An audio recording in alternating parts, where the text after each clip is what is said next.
You're listening to the Huddle Up Podcast with Chad Jensen and Zack Kelberman. Join Broncos Country's deep divers at milehighhuddle.com and sound off. And now it's time to drop some knowledge. Okay, we're live, but we got to let it breathe just for a moment here.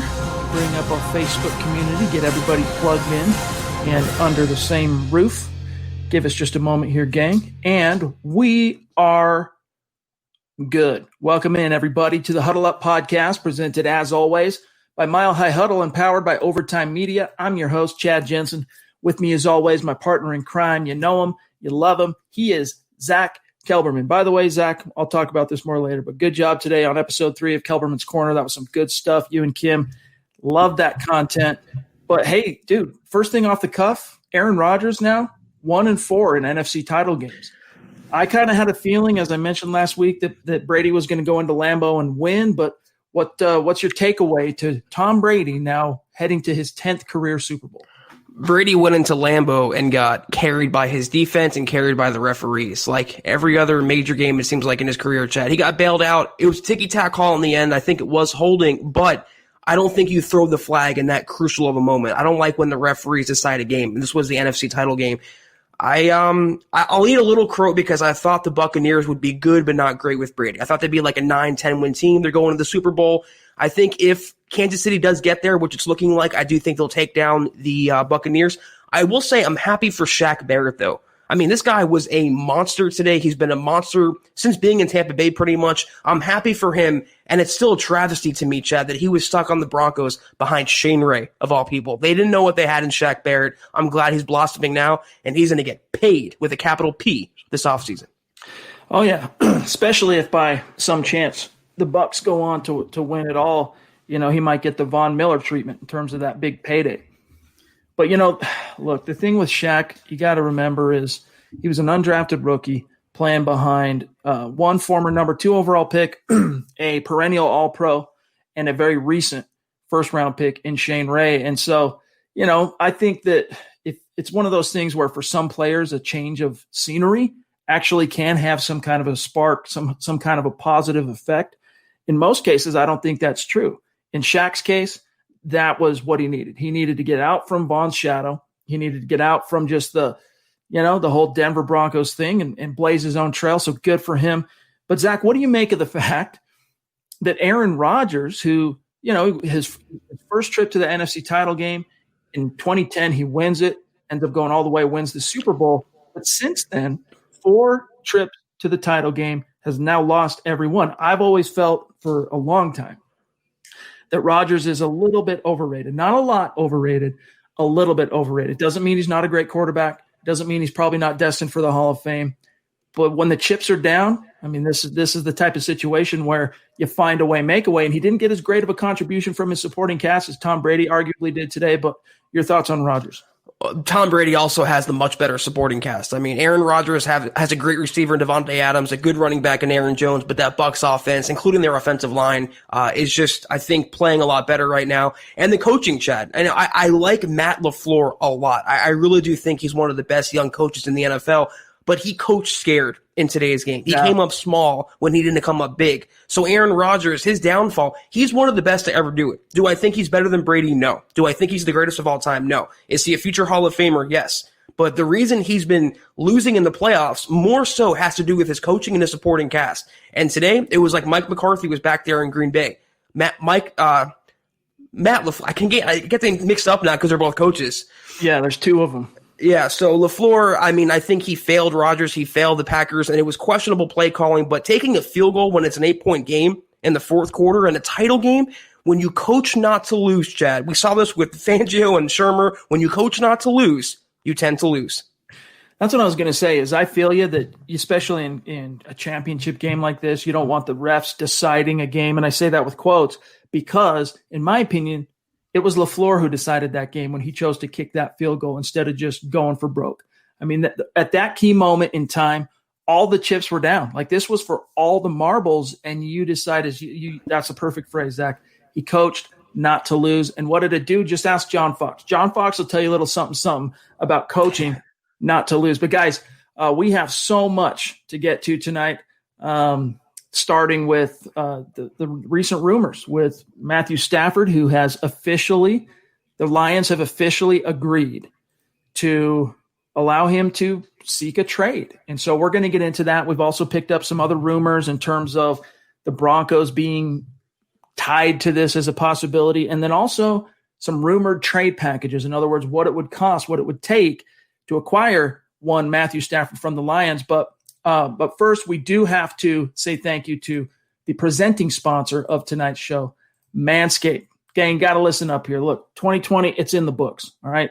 To heck with it. It's 2021. It means it's time to embrace the whole new year, new me mindset. And the best way to start cultivating that between the ears is with Manscaped. Manscaped is the best in men's below-the-waist grooming, offering precision-engineered tools for your family jewels and helping 2 million men around the world keep their male grooming on point. And, Zach, I know your personal favorite with regard to the Manscaped tool chest is the Weed Whacker. Yes, I use this a lot, and I was actually just sneezing off cam for a second because my nose hair, I hate to be so graphic, it's starting to come back in. And for me, it tends to grow fast, but it's not a subject that should be taboo for all men to talk about, Chad. And I want to talk about the lawnmower that you have. It's not just for below the belt. You can use it like I have on my arms, on my back, on my neck. If you work out like I do, you wear tank tops or short sleeve shirts to the gym, you won't want hairy arms, a hairy back. You want to show off your muscles, your definition. You want to feel good about yourself. And that's what this product, Manscaped, enables you to do. No matter the product that you have, Chad, it's the essential for any man of any class, of any color, any ethnicity, of any rank. You need this in your life for sure. This thing is clutch. And my favorite thing about it, aside from the safety precautions and the way they've made this just about impossible to nick yourself, is it's got the little light that illuminates. I'll just flash it for a sec. It illuminates those hard to see spots for dudes when you're trying to clean things up, let's just say, below the belt. So embrace that new year, new me mindset, gang. Go to manscaped.com and get 20% off plus free shipping with the code HUDDLE at manscaped.com. Trust, your family jewels will thank you. Yes. Again, guys, get 20% off and free shipping with the code HUDDLE at manscaped.com. That's 20% off with free shipping at manscaped.com and use the code HUDDLE. Happy New Year to you and your family jewels. There you go. All right, couple quick things. We'll dive right back into the conversation here.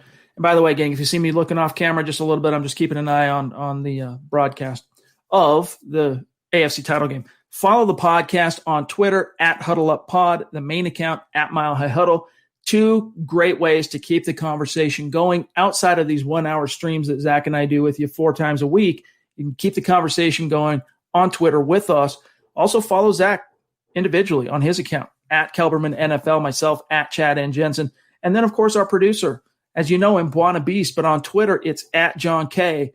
MHH. Also, gentle reminder, gang, we don't plug it too hard. The last few weeks, we haven't plugged it too hard, but check out the merch store. If you're in a position to, and get your swag on, get a hat, get a t-shirt, get a face mask, hoodie, mug, little something for everybody. Another way to support what we're doing here at MHH.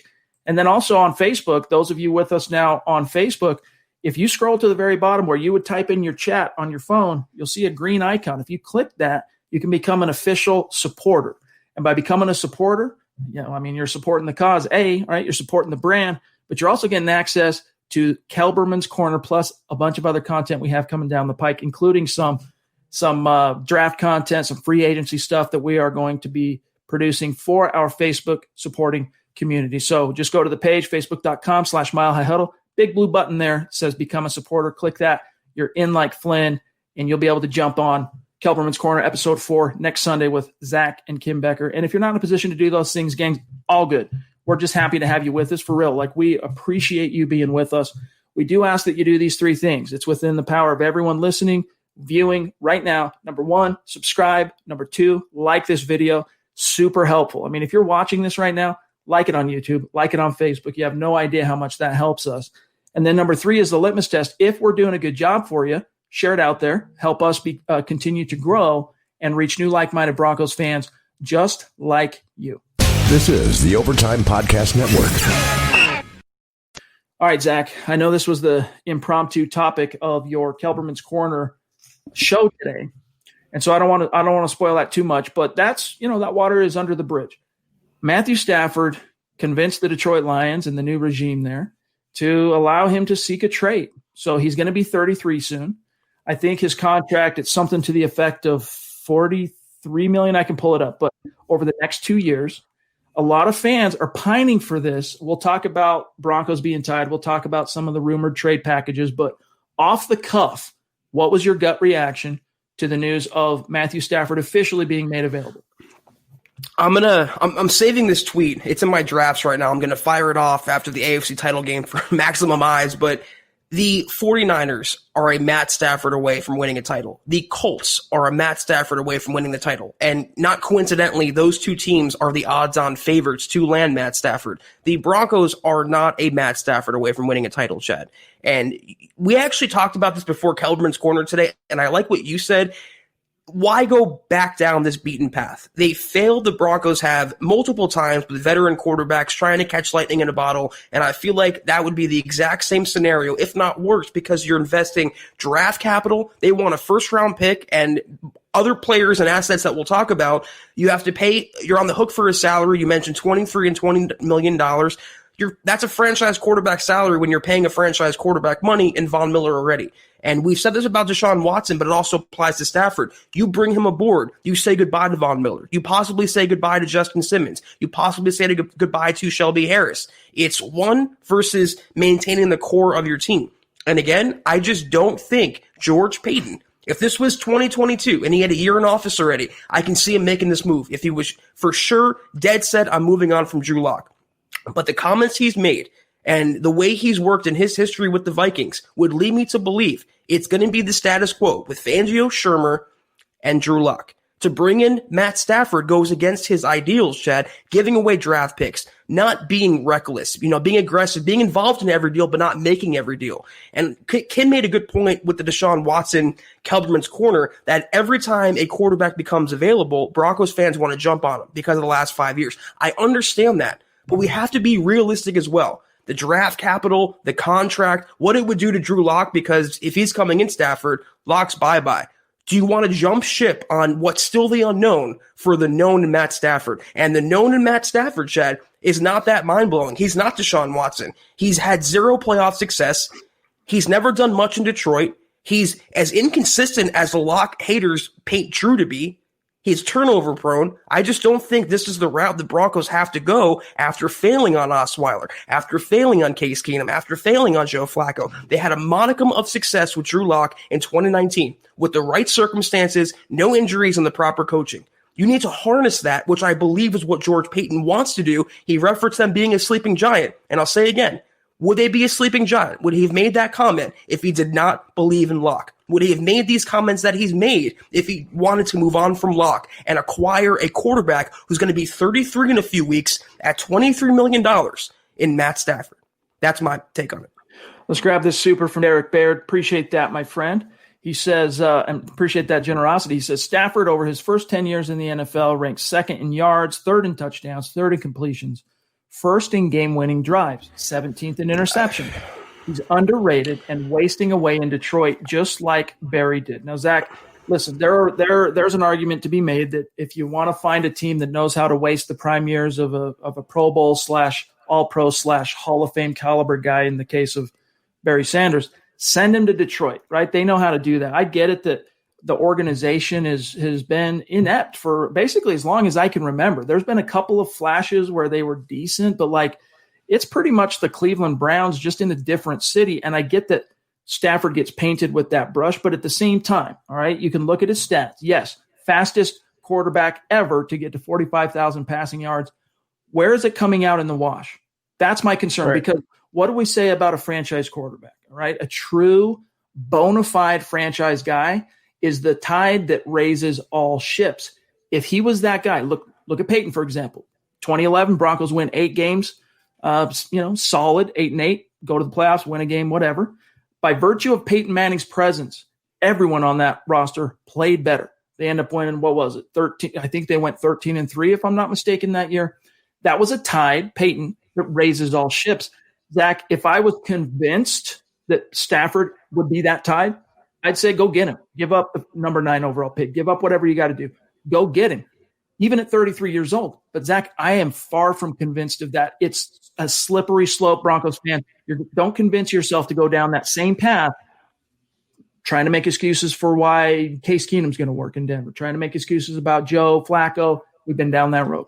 It's the same argument, too, that I heard about Joe Flacco when the Broncos acquired him. Oh, he won a title. Oh, he's had a playoff success. He's had this many passing yards. I don't care about any of that. I don't care about numbers. I'm not living my life based on analytics. I use my brain and my judgment and my intuition. And all those have told me throughout the years, Matt Stafford, yes, he's had bad ownership and coaching and a lackluster supporting cast, but he's been a good, not great quarterback in the NFL. And you give up the number 9 overall draft pick and picks and money and maybe your young quarterback for a great quarterback, for a Deshaun Watson, even if it costs 3 first-round picks. Not advocating for it, but if you're going to swing for the fences, Chad, don't swing to hit a ground rule double.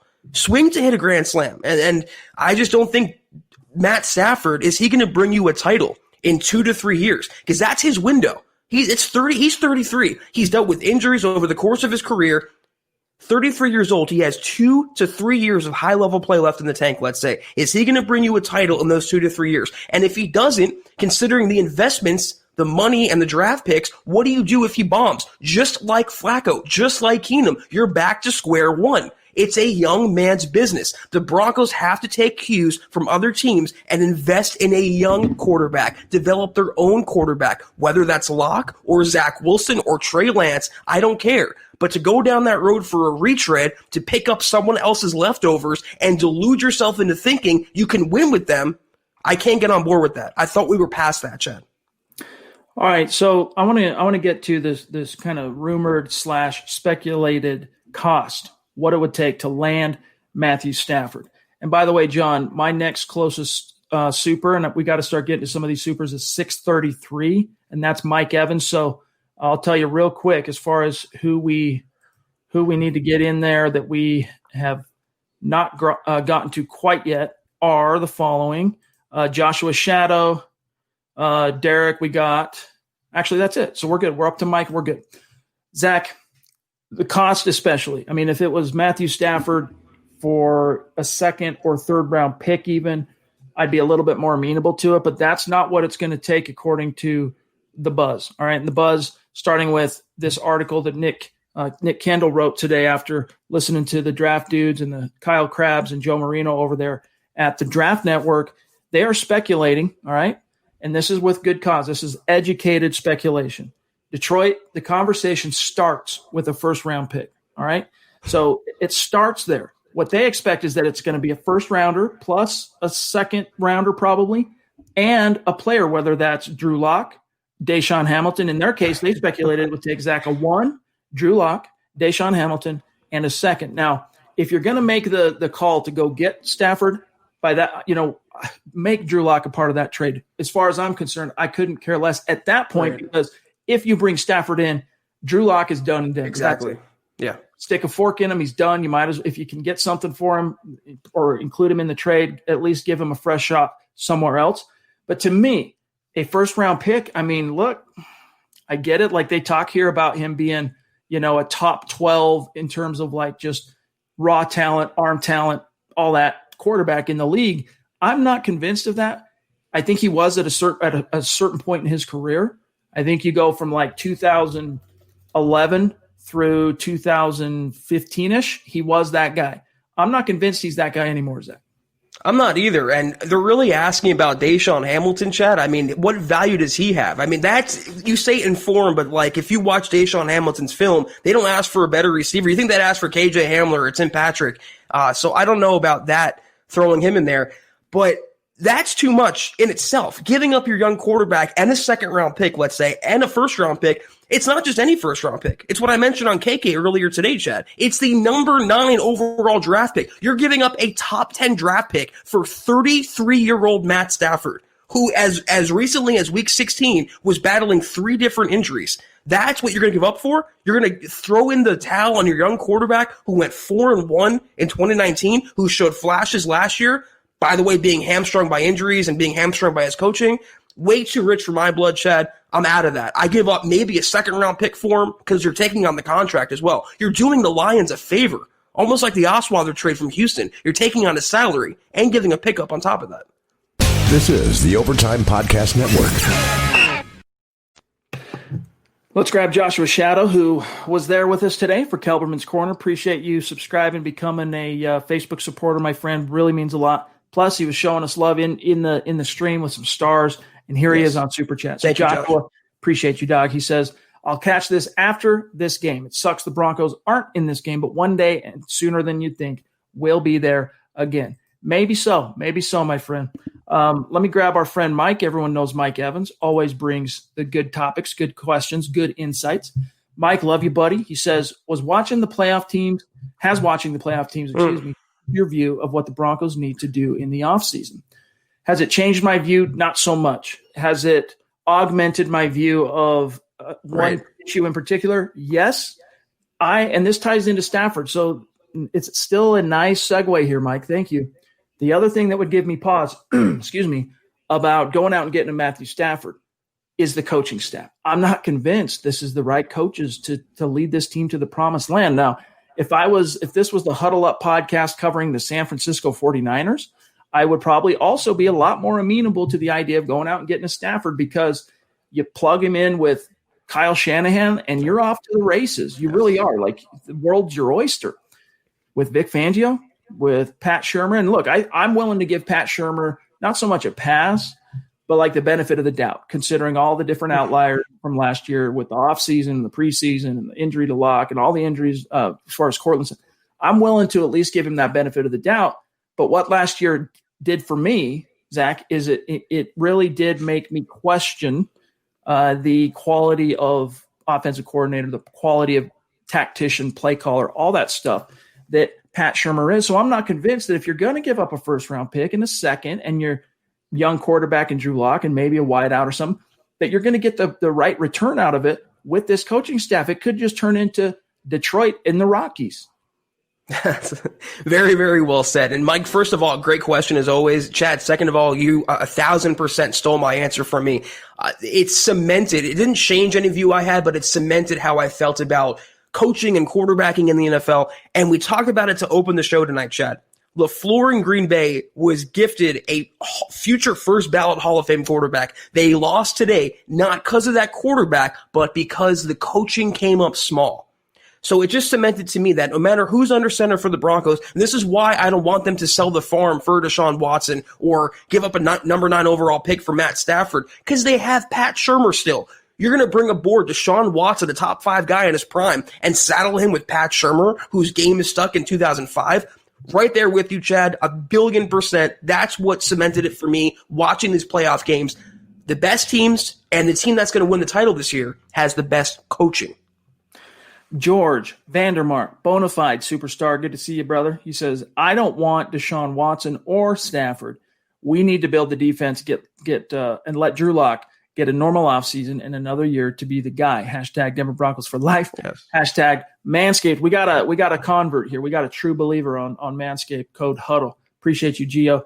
Look, that's the thing is, I mean, part of this that makes the hair on the back of my neck stand up when Broncos fans, and I understand it, you're looking for the quick, not so much the quick fix, but the path of least resistance to being a factor again. And I understand why Stafford looks attractive. All right. Former number 1 overall pick, had some flashy stats in the past, some flashy plays. I get all that. Okay. But the hair on the back of my neck stands up. I'll grab Smouse. Let's grab Smouse next, John. The hair on the back of my neck stands up because the Broncos were convinced as an organization for so many years, Zach, that they were that veteran stopgap, proven quarterback away. I always say, one middle-of-the-road quarterback away from winning it all again. They had fooled themselves. Arguably, that was the core philosophy that led John Elway and Matt Russell astray from 2016 through I'll say 2019. I don't want to recapitulate that with just a new name tag on the door in the GM office. That makes me nervous, Zach. Right there with you, yeah. And again, you have to ask yourselves this, Broncos country, even if you want Matt Stafford, if you're the biggest Drew Lock hater on the planet, ask yourselves this realistically. Is the first big move that a new GM, George Payton, taking over for John Elway, getting settled in a whole different franchise, in a whole different capacity, is his first move going to give up a first-round draft pick and a second-round pick and Locke and Deshaun Hamilton for Matt Stafford. Realistically, it's just not going to happen. You can hate Drew Lock. You can wish him away. You can want any other quarterback not named Drew Lock. It doesn't mean you're not going to see the status quo. It doesn't mean you're not going to see Lock under center in 2021. I believe that's what Peyton is going for, Chad. He'll sign a veteran backup. We've all pretty much conceded that. They're going to have a better quarterback in the building. I just don't think his name is Deshaun Watson or Matt Stafford. It might not be Zach Wilson or Trey Lance. It could be Andy Dalton. But I do think the intention overall, the plan 1A, is to, like the question posits, build around Locke. And if you can't make it work with him, you have a failsafe on the roster, whether that's a Dalton, Fitzpatrick, Trubisky, God forbid, whoever.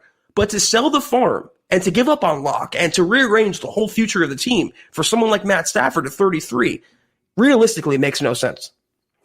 Zach, good to see you. Zachary Smouse in the house. Appreciate you, my friend. He says, why go after Stafford when Elway has built the past 2 drafts around Locke? Here's the thing about Elway. He's out of the picture for what it's worth. I mean, he's the sounding board guy, if we're going to believe the talking points. And in this case, I do believe it. This is George Payton's baby. Elway's there to sound off in terms of some of the bigger decisions. And the quarterback position would definitely be one of the big decisions that they would seek his opinion on. But he doesn't have final say. That was the selling point to convince George Payton, Zach, to take this job. But we got a lot more to get to. First, though, we do have to take a quick second and thank another one of our sponsors from tonight's show, sportsbetting.com. Yes, tonight's live stream podcast is brought to you by sportsbetting.com. Broncos country gambling is now legal in the state of Colorado, as you all know. And if you're looking to make watching your favorite sports a little more interesting, sportsbetting.com is your no-brainer destination. Here's why. First of all, sharp odds and low juice. They have in-house bookmakers. They're not a third-party service. They have reduced juice and the best prices you will find anywhere on the World Wide Web. Also, hassle-free bonuses with a one-time rollover. That's it, one time, which means the bonus money is yours after you bet it that one time, whereas other sites and competitors range from 5 to 30 times. Big, big difference there. Also, 24/7 live customer support when you contact sportsbetting.com. You are always getting a real person in the U.S., never a robot, never someone overseas, always a real live flesh human being. But here's the kicker. Right now, after you make your first deposit, sportsbetting.com will double your deposit up to $300. That's $300 in free bet credits, guys. So head on over to sportsbetting.com/milehighhuddle. That's sportsbetting.com/milehighhuddle and capitalize on up to $300 in free bet credits and start 2021 off on the right foot. Good stuff. Let's grab Willie here. Appreciate you, Willie. John and I sharing a brain. Go ahead, John. Oh, there he is. Willie G. Appreciate you, my friend. He says, Josh Allen, looks like Drew Lock in a better system tonight. Yeah, so far, Josh Allen, they've done a pretty good job of limiting him. Excuse me. He's made a couple of throws that just make you go, wow, the freaking arm talent on this guy. But look, you can't – it's like the way they ended the second quarter tonight, Zach, the Bills. You can't get down inside the 5 or inside the 10 in Kansas City in an AFC title game, right, settle for a field goal and expect to win the game. Now, that doesn't mean they're out of this. They could still come back and figure out how to get this done. There's plenty of time, but you just can't do that. Like, you have to close. You have to punch it in because, I mean, shoot, they were down they were down 1 score, the Chiefs, and in the matter of just a couple of possessions, now they're up 2 touchdowns. I mean, that's Patrick Mahomes, so you got to come correct. Yeah, that's exactly the point we make on every preview pod for the Broncos and Chiefs games. It's always you got to score touchdowns and not field goals to beat this team. I'm watching Isaiah McKenzie and what could have been in Denver, and it's just still a sore reminder. In terms of the Chiefs, though, limiting Allen, he's still going to be, a dynamic quarterback for the rest of his career. But the Chiefs' defense, Chad, is kind of underrated. They've been doing a really good job under the new coordination. I believe it's Steve Spagnuolo the last couple seasons, and he really has them on point. They're not, the 2000 Ravens, but they're good enough to give the offense more chances to win the games, and that's why you're seeing when Mahomes has a bad day, they can still win. All right, let's grab this super chat from Oscar. Thank you for the support, my friend. He says, no need to trade draft capital for Stafford. Give Drew one more shot with a full offseason and his reliable target, Cortland Sutton, back on the field. I'm a lot more inclined to get behind this as a strategy than Matthew Stafford, because with that as a strategy, you're getting a blue chip player at pick 9. You've still got your second round pick as well. You've still got your third round pick probably, right? You can get out there, Zach, and you can build this team to a point where Drew can be successful as he's continuing to make it through his developmental curve. This team has – look, again, if it was Matthew Stafford going to the Niners, that makes a lot more sense because they're built to win right now if you get the quarterback. I'm not saying the Broncos are that far off because we said to you when George Paton was hired that we liked what he said, this being a sleeping giant, but especially on the defensive side of the ball, if you give away your first, second, third round picks this year to get Matthew Stafford, where are you getting the cornerback help? All right, the salary cap's coming down. Where are you going to get an edge rusher to succeed Von Miller, depending on what happens there? How are you going to afford to keep Justin Simmons? How are you going to afford to keep Shelby? I mean, to me, it's not a feasible model for this team. This is the Overtime Podcast Network. I mentioned that on KK earlier today that, the big problem with Matt Stafford in Detroit was that he didn't have help from his supporting cast. His defense let him down. His offensive line let him down. And that's the same situation that would repeat in Denver if they gave up those assets to acquire him. It's one thing to sign a quarterback and not have to give up draft picks. It's another thing to have to absorb $53 million, $43 million, whatever it is, Chad, and also give up your first round pick, your second round pick, your young quarterback. And to the question about Locke and on Josh Allen, Allen just made a throw off his back foot, fading away, hit the guy in stride on target. He makes throws. I love Locke and all, but Josh Allen is so much more advanced as a quarterback, and he's pretty fun to watch as well. He is, and John Elway could have picked him. Fat Cats, appreciate that super chat, my brother. He says, regardless of what we do in the draft, we're in dire need of help in the secondary. Is there any free agent DB you would bring in to help out? Bring in, first and foremost, I'm trying to get Simmons re-signed. But it's not going to be as easy as you think because, Zach, you had the article. He is looking for the market-setting deal. And if John Elway couldn't get that done, who's to say that George Paton can, right? But the Broncos do have a trump card there, and that is the franchise tag. You can franchise tag Justin Simmons one more year, goes up 20% his salary that you're guaranteed to pay him. But that's what I would do if he wants a record-setting deal. And he won't come to the table on I'll take top 5 money, and he's hard line on that. I'm just franchise tagging him, and maybe he won't play on it. Maybe he'll sit out the year. I don't know, but Justin Simmons, as much as I like him, I still feel a little uncomfortable making him the highest-paid safety in NFL history. Yeah, the contract projection that I wrote about from Pro Football Focus, it's 5 years, $82.5 million, which is $16.5 million per year, with $45 million in total guarantees. Listen, I like Simmons and all. I think he's a top 10 safety. You can make the case for top 5 when he's on, but overall top 1 best safety in the NFL. And you had a better, saying there, not just market setting, but market breaking. And that's what you do with Justin Simmons. But, to your previous point about the secondary, if they were to acquire Matt Stafford, it's the same notion in mind. We want to compete with Patrick Mahomes. We want to score points. Okay, well, if you have no defense and no secondary, if Mahomes scores 45, can Matt Stafford match that? So again, you're taking away from the rest of your team. You might lose Simmons. You won't draft Caleb Farley at 9 if you give up that draft pick and invest in Matt Stafford, of all people.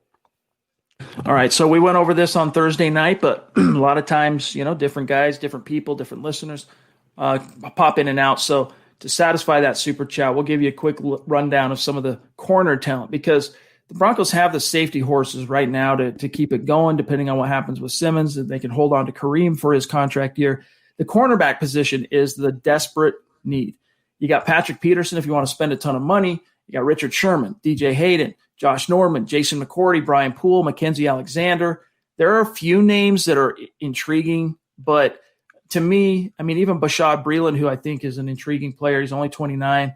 No one here, to me, solves the problem. That's why you got to, Zach, you need that number 9 overall pick so that you can get the best available corner in this draft when you pick at 9, whether that ends up in, hopefully you guys caught our first round primer on Friday night where we did the whole round table with Zach, myself, the entire MHH pod staff and the draft analysts, whether it ends up being Patrick Surtain, whether it ends up being Caleb Farley, whether it ends up being J.C. Horn or someone else, you need a corner there. I'm like 100% locked in on corner first round because I do think there will be some off-ball guys you can get later on. It might not be the next Roquan Smith, but beggars can't be choosers. You have a lot of holes on that defense, Zach.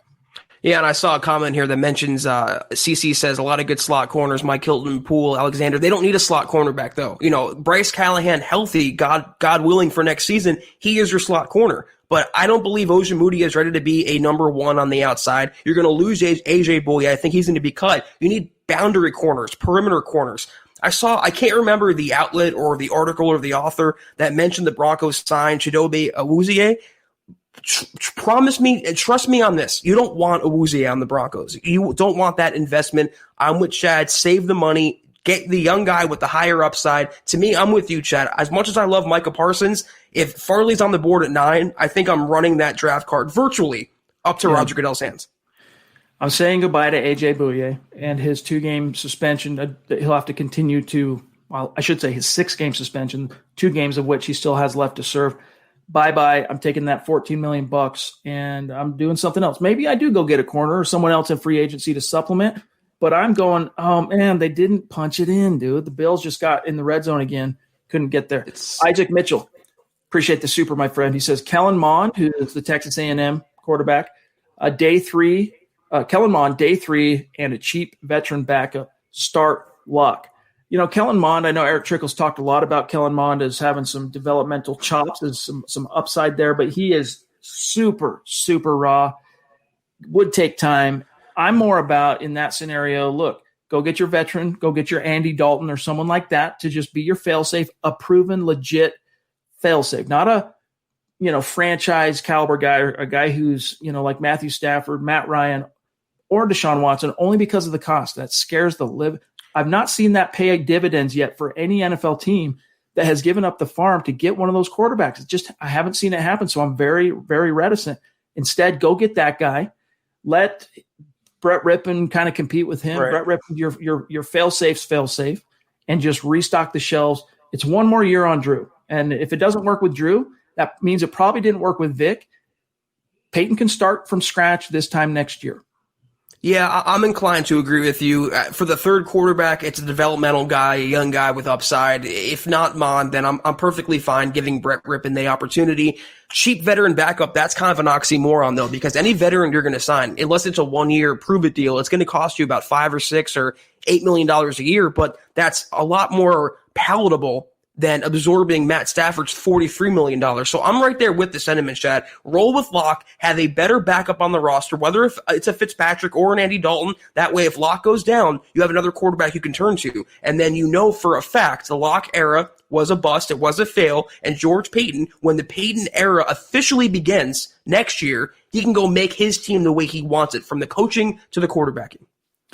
And I still think, I don't think fans should misinterpret what we're saying as go ahead and chalk 2021 up to just another lost year. Wait till next year to start hoping again. George Payton can. That's not what we're saying. We're talking about worst case scenarios. I do think that if he does a good job in this draft and the Broncos get some semblance of OTAs, even if they don't get OTAs, all right? Drew Lock now this will be his second year in the system. I think you can have modest expectations that he can take a step forward. And if he plays just average level quarterback, like if he plays Drew Lock week 11 on of this past season, you can win 10 games minimum. You can win 10 games if he's playing that way, and you filled the cornerback holes. You've bolstered the linebacker position. You took care of business on the D-line with Shelby, cut bait with Jarrell Casey, cut bait with AJ Bouye, decide what to do with Kareem Jackson. You fill those immediate holes, and you're getting Cortland back. Maybe you're getting Vaughn back. I mean, this could be a force to be reckoned with, and that's why when you hear George Payton say this is a sleeping giant, it is. But it's going to take just the right dose of smelling salts to wake this giant up. Nate Dizzle in the house, appreciate that super chat. Make sure you connect with us, my friend, on Twitter, so we can shout you out after the show. But he says, guys, you're my football priests. Help me exorcise the demons. Every time I watch Josh Allen, I can't help but get sad that he's not a Bronco and was devastated. We passed on him at 5 overall. How do I get over this? listen, buddy, out of sight, out of mind. You know, when the water passes underneath the bridge, you just got to turn around and let it go. That's it. And nothing can be done. But we can sit and agonize, Zach, and try and retrospectively criticize it. We know that it was probably the wrong decision. But at the same time, Allen landed with a team, right place, right time, right coaches. It worked out. There's no guarantee he would have worked out in 2018. Remember, we're talking 2018. Vance Joseph, who was it? Bill Musgrave was your offensive coordinator.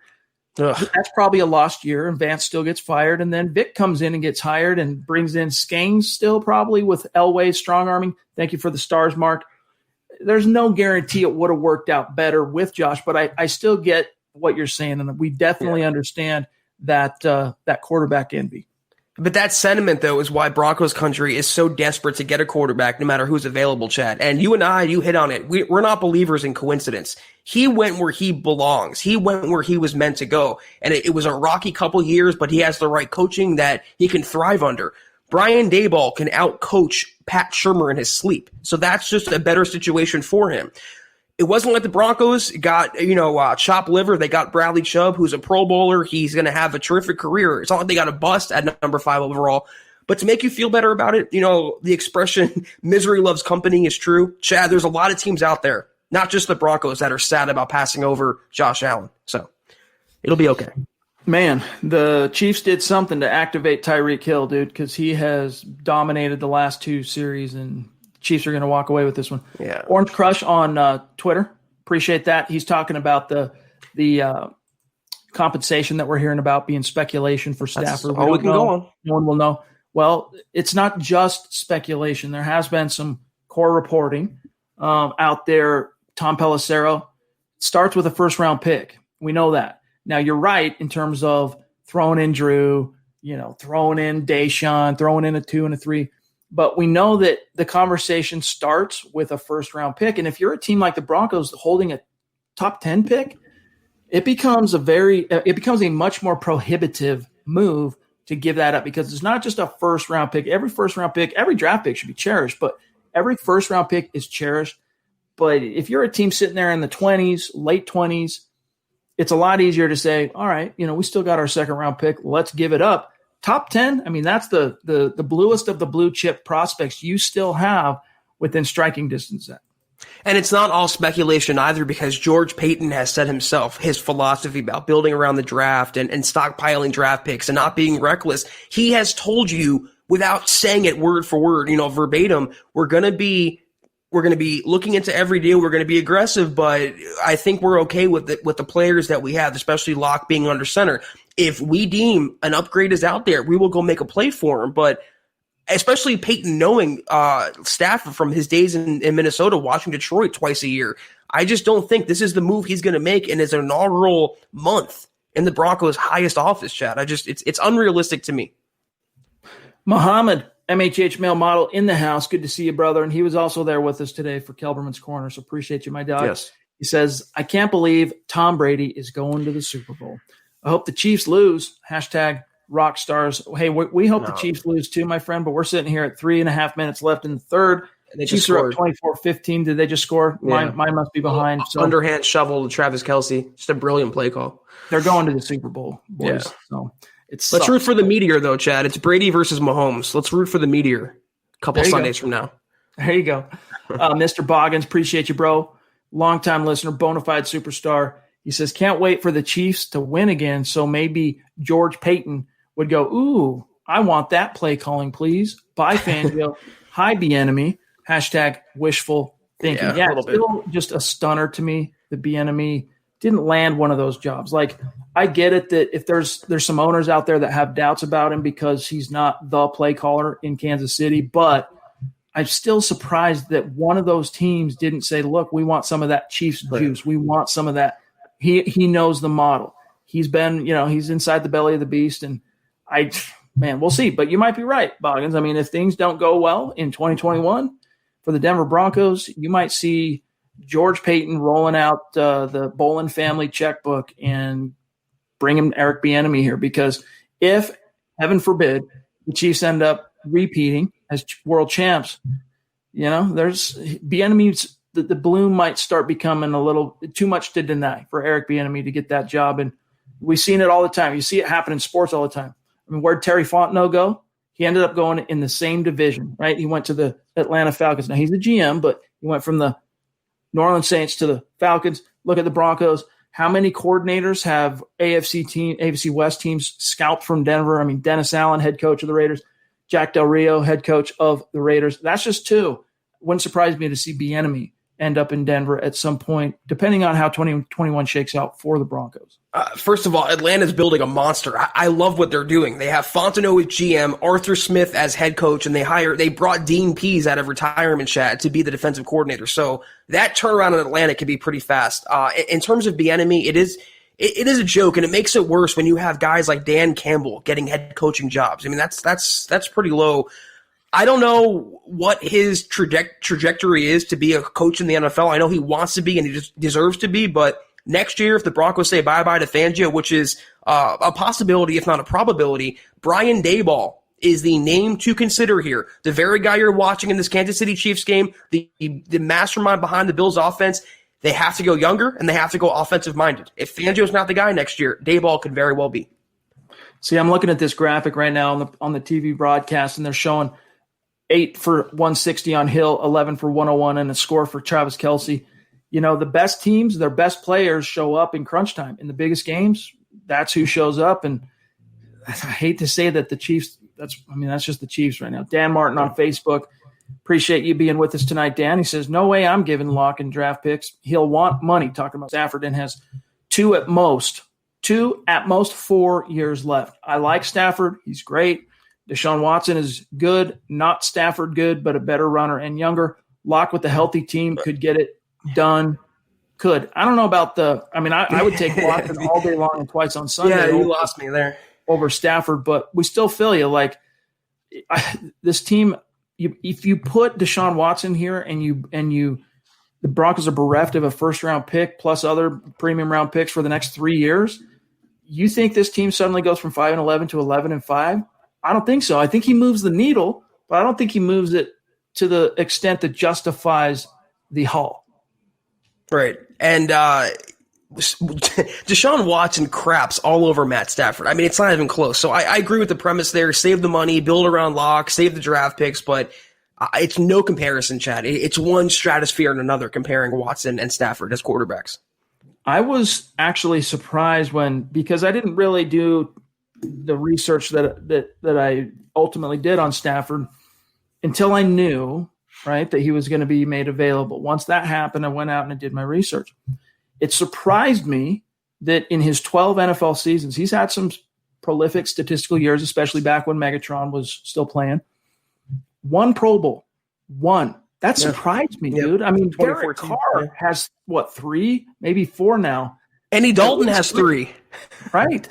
I mean, now I think that's more due to the fact that it's the Detroit Lions curse thing in terms of if you don't have any team success, especially at the quarterback position, it's hard to get a Pro Bowl nod. It just is. But then you still have to then follow that logical circle back around completely and go, if he's that Pro Bowl quarterback that you think he is, why aren't they winning games? Why isn't Detroit more of a factor? I mean, I'm telling you guys, look, the Indianapolis Colts under Peyton Manning, for much of his 14 years in Indy, their roster was not that great. You know, I know that Bill Polian gets a lot of credit, and justifiably so, as a Hall of Fame GM.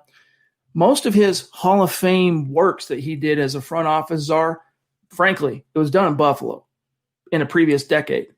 He didn't have that great of a team outside of Manning, the skill positions on offense, Marvin Harrison, Reggie Wayne, at times, Brandon Stokely, and then it went to 2 or 3 different slot guys, and Dallas Clark. They didn't have a great roster supporting cast completely, and yet the Colts were a factor every year. Peyton Manning, by virtue of waking up in the morning and suiting up, the Indianapolis Colts, Zach, they were a 12-win team. I don't see Deshaun Watson being that kind of guy, or Matthew Stafford, for what it's worth. No, I was actually doing research on Stafford today as well because he was linked to a potential trade with the Cowboys, which is just, freaking stupid. But yeah, the 2014 Pro Bowl that he made, Chad, he was actually a replacement for Peyton Manning in that game. So he didn't even make it on his own merit. And you wonder, he's the first to do this, the first to 30, 35, 40, 45,000 passing yards, but what does he have to show for it? And you're investing in that same guy who did the bulk of his good work in the NFL years ago now. 2014 is a lifetime ago in the NFL, Chad. It reminds me of hyping up Flacco's laurels because he won a Super Bowl in 2012. At that time, it was 6 years ago. I mean, it's just an eternity in the NFL, 7 years ago.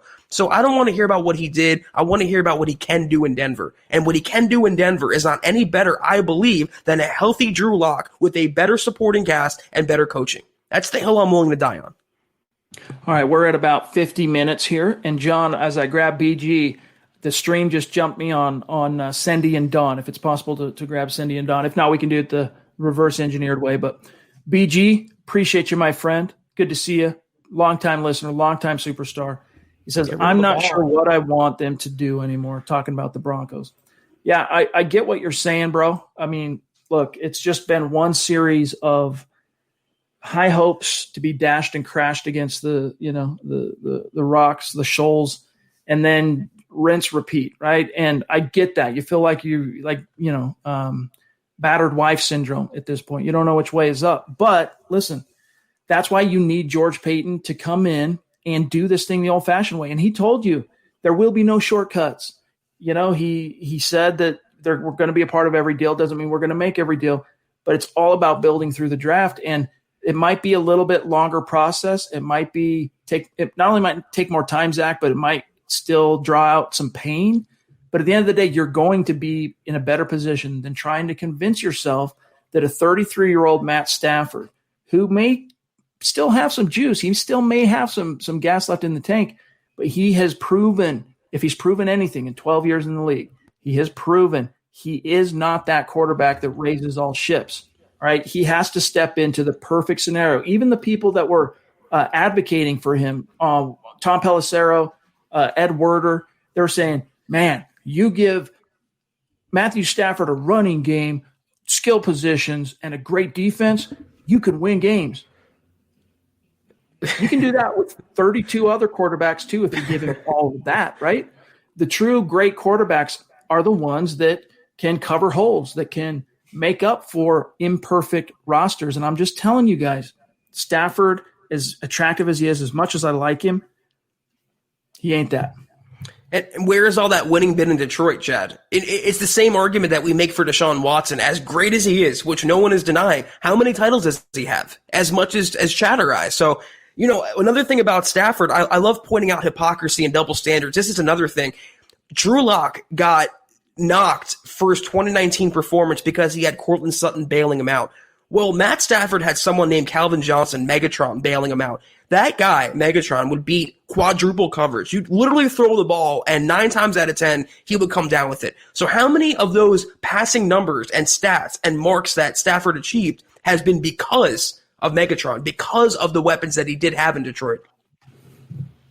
Fair points, and you gotta try and answer those questions. Fishing with Sendy and Don in the house. Good to see you. Appreciate you too. They say both Watson and Stafford cost too much in draft capital and cap hits. Lock and Rippin going into their second year in this offense. Let's build this team and see what happens. Lock had flashes of greatness. I agree that he has shown the flashes, and it's not just the Houston game in 2019 and the Carolina game in 2020. Again, you went 4-1 down the stretch his rookie year. And if you go to the final week 11 on from 2020, that's a model, that's a caliber, a quality of play that if you fill some of these other holes, you can win around. Now, am I saying I'm not going to paint myself into a logical fallacy type corner and say, that Drew Lock, that version of Drew is enough to cover holes. He's not that quarterback yet. You do need to fill those holes.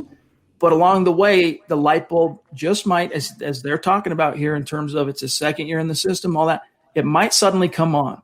And if it does come on, what you could see as far as a ceiling is that player you saw in Houston and Carolina. And I really do think that that's something worth continuing to develop as a possibility. Otherwise, you get caught in the bait and switch. You need one more year of Lock to know for sure.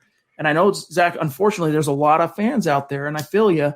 There's a lot of fans out there who are completely, and when I say completely, I mean dead to me off the Drew Lock train. And I'm just trying to understand it. Like, he wasn't great, but I don't understand. This wasn't like Nathan Peterman in Buffalo bad, right? This wasn't Jamarcus Russell, the vestiges of his late career in Oakland bad. This wasn't even Jameis Winston bad. I don't understand some of the vitriol I now see from fans on Drew Lock, but I'm telling you, if the odds right before the season ended, who was it? I think it was sportsbetting.com, in fact, our great sponsor, who had 60% odds basically that Drew would open this coming season as the starting quarterback.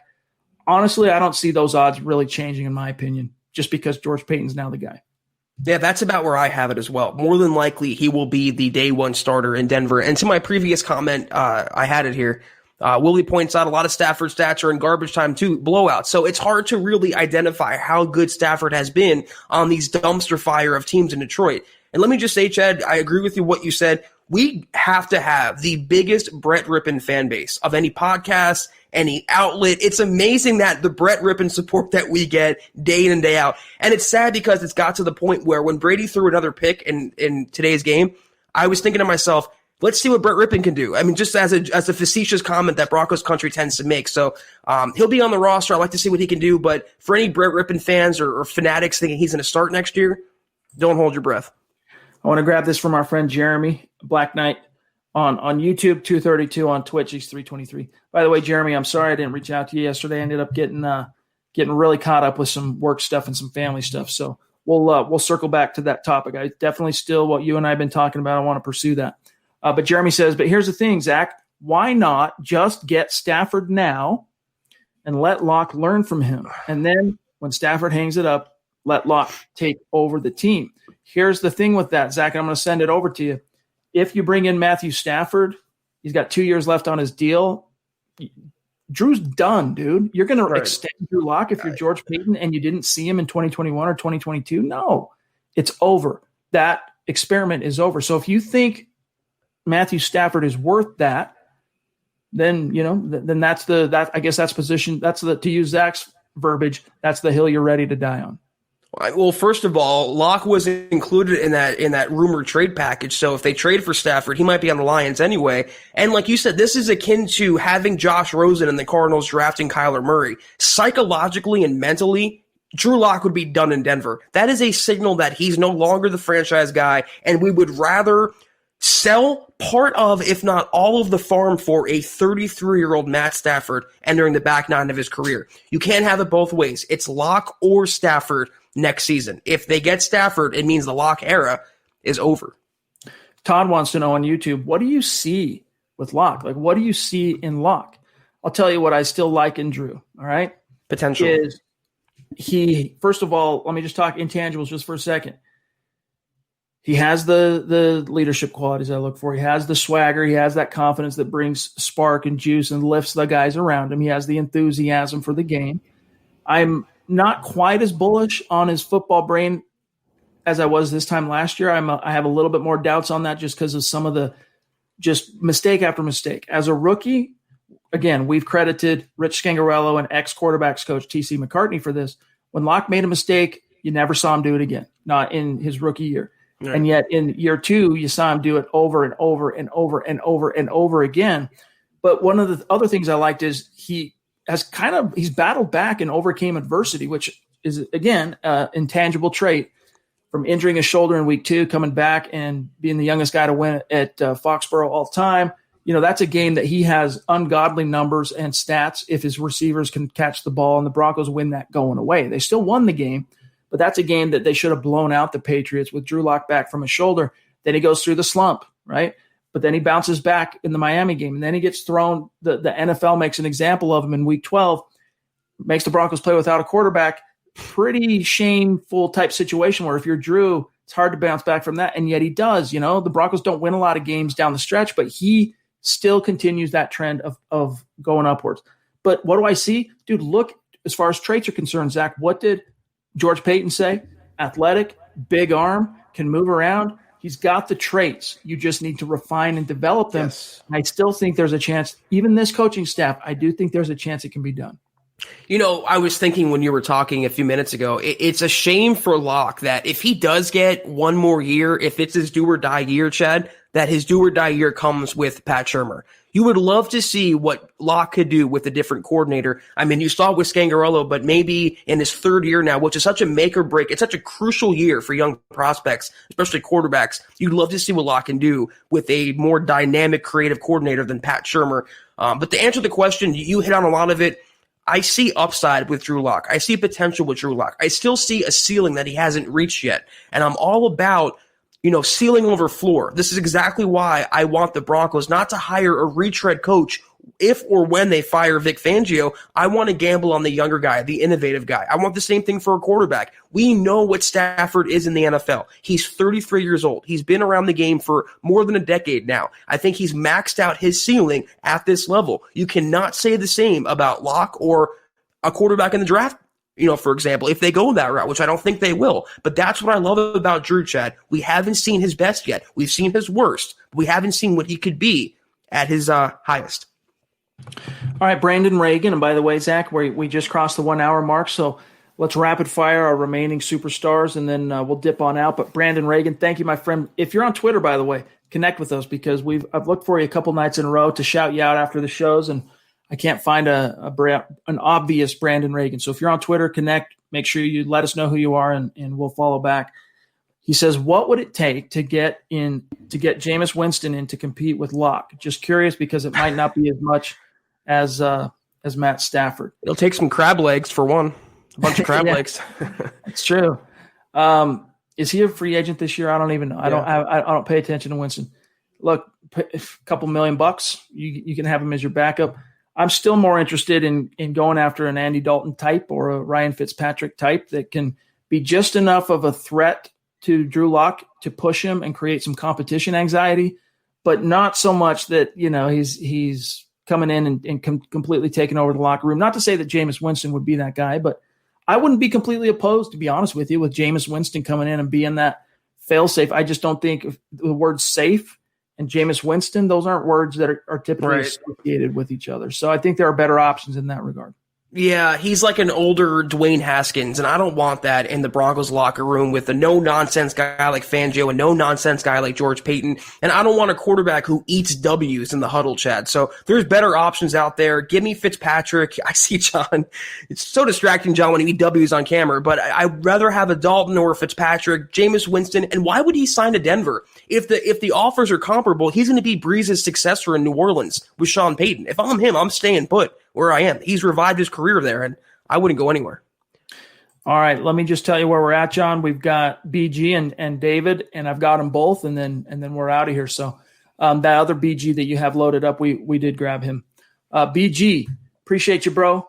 He says, honestly, if they're entertaining a quarterback and are giving up hype draft picks, I'm pretty sure I'd rather them do it in the draft. Talking about the Broncos, if you're going to get a new quarterback, do it in the draft. But we could get Watson or Dak at the same price. Would you guys prefer? Now, if you can get Dak Prescott, like if the Dallas Cowboys make an incalculable decision to just not do whatever it takes to re-sign Dak and keep him happy, even though he's coming off that injury and all that, if the Dallas Cowboys screw that situation up, you got to go see what you can do to get him here. But I just don't see that happening, and that's one of Zach's jobs covering the Cowboys. At this stage, is there any reason to believe the Cowboys aren't going to make an honest effort to keep him in Dallas? Even Jerry Jones being Jerry Jones, I think this is the year they sign him to a long-term deal. It might be a 4-year contract, 3-year contract, but I think that'll get done. And if it doesn't, they have the franchise tag. Very similar to Justin Simmons. I mean, door number 3, him walking and them not doing anything is a very increasingly unlikely prospect. But I'm a huge Dak Prescott fan, Chad. And let's say if you pay him $39.5, $40 million a year, what do you think Deshaun Watson's making a year? $39.5. So I'd rather save the 3-4 draft picks it would take to acquire Deshaun Watson and the player, whoever that may be, and sign Prescott. I would love Prescott in a Broncos uniform, but like Deshaun Watson trade or a Matt Stafford trade, it's just not very realistic. By the way, Steven on Twitter, appreciate you being with us, my friend. David Kilgore, bona fide superstar. Love you, David. Good to see you, bro. He says, if Zach Wilson is there or we have a chance to move a few spots up to get him, do you still pound the table for Locke or do you draft Wilson? That would be, I mean, here's what I'm going to say. I'm not interested in trading up. But if Wilson's there, let's just say, when I say I'm not interested in trading up, I'm not interested in trying to get into the top 3, right? Because you got to give up an arm and a leg to do it in most cases. But if he's there, striking distance, pick 7, pick 8, or, there at pick 9 when the Broncos go on the clock, that's a decision that I'm not sure I have an answer for you on right this second. David, I would be torn a little bit, but right now I'm probably going to just stick with Locke and use that number 9 pick, because then what do you do at corner, dude? You're still screwed at corner. You walked the QB desert with Drew. You took the fiery darts of the learning curve. You endured that as a franchise, and then you're going to have to do it again with Zach Wilson. Meanwhile, you got a couple of massive holes at corner. Meanwhile, you have a couple of slow linebackers. Meanwhile, Shelby Harris could be gone. Meanwhile, you just have too many freaking holes, dude. Double down on your roster. Give it one last go with Drew. It's still how I'm feeling, but Zach Wilson at this stage, you would make me ponder, would make me think about it. I'm still erring on the side of Drew for now, but I might change my mind on that. The closer I get, the more I study Zach Wilson and see how free agency plays out for the Broncos and et cetera. I'm much more apt, even though I don't think it'll happen, realistically, I'm much more apt to give up the first round pick this year and a first next year to move up for Zach Wilson than I am to move those picks for Matt Stafford. So again, we said this on the Primer show. Anyone who hasn't watched it yet should check it out from a few days ago. It's on our YouTube channel. I don't personally believe the Broncos are going QB at number 9. I don't think Chad does either. If Zach Wilson is there, which I don't think he will be, I'm sure George Payton will have some pause, but by then they might have a veteran on the roster already. And if they sign a Dalton or if they sign a Fitzpatrick, they're not going to use their first round pick on a quarterback. They're probably going to go into the season with Locke and that backup. Like Chad mentioned, they have other holes and bigger fish to fry than just quarterback. They have to address those areas to be able to be competitive next season. All right, guys, thank you for spending some time with us and giving us some of your attention while the AFC frickin' championship game is going right now. So, and for what it's worth, we're sitting here 11 minutes left in the fourth, Chiefs up 31-15, and they have the ball and they're moving. So looks like it's Chiefs-Bucks in Super Bowl 55. But guys, the conversation doesn't have to stop here. We can keep that conversation going if you connect with us on social media, and if you head on over to milehighhuddle.com and engage in the comments. There are a couple of Matthew Stafford articles up there. If you have a particular take, maybe you disagree with how we're viewing this thing, maybe you agree. Whatever it might be, we want to hear your thoughts, and that's where those two venues where you can keep the conversation going. On Twitter, that starts with following at Huddle Up Pod. That's the main podcast account. And then also at Mile High Huddle. If you click those two and follow, you won't miss anything pod related, and you'll miss no breaking Broncos news and analysis. My partner, Zack Kelberman, at Kelberman NFL, myself at Chad and Jensen, and again, our producer at John K. MHH. Also, gang, gentle reminder, check out the merch store, huddleuppod.com. Become a supporter. We're going to continue to beseech you to become a supporter because we are diverting so much of our creative energy and shows, new stuff that we got coming up this year to our Facebook community. But YouTube, never fear, because these streams are going to continue. We're going to continue to do the videos and everything we do on YouTube. And we do have some big plans coming for our join community. We are going to officially launch our membership community on YouTube at some point in 2021. We're not quite there yet. So in the meantime, go support on Facebook and get access to Kelberman's Corner, as well as the other content that's coming down the pike, especially focused on draft, free agency, and it's little different flavors than what you get on these hour-long, long-form live streams. Also, guys, don't forget to get 20% off and free shipping over at manscaped.com, but you got to use that code HUDDLE. And then also, there it is. There's the weed whacker. Also, go to sportsbetting.com/milehighhuddle and capitalize on that $300, up to $300 in free bet credits. And the last thing, hey, if you're with us tonight for any duration of time, whether you agree or don't agree, if we did a good job at least breaking this down, like the video, share it out there. Like it at bottom, and don't forget to subscribe. Otherwise, Zach, let's dip on out of here. Have a great start to your week, my brother, and we'll circle back, see what the news and the buzz and the rumors are tomorrow night. We'll be back tomorrow, 6 p.m. Mountain, 8 p.m. Eastern. Yes, sir. And I do like, though, how the Buccaneers are going to be the first team to play in their own stadium for the Super Bowl. So I think that's a kind of a cool footnote to the game. And at the very least, it's kind of the Broncos fans' worst nightmare, Chad. Brady versus Mahomes for all the marbles. But again, it's going to be good football. That's all we can hope for. But we'll see you tomorrow night. As always, take care and go Broncos. You've been listening to the Huddle Up Podcast. Join Broncos Country's deep divers at milehighhuddle.com to keep the conversation going.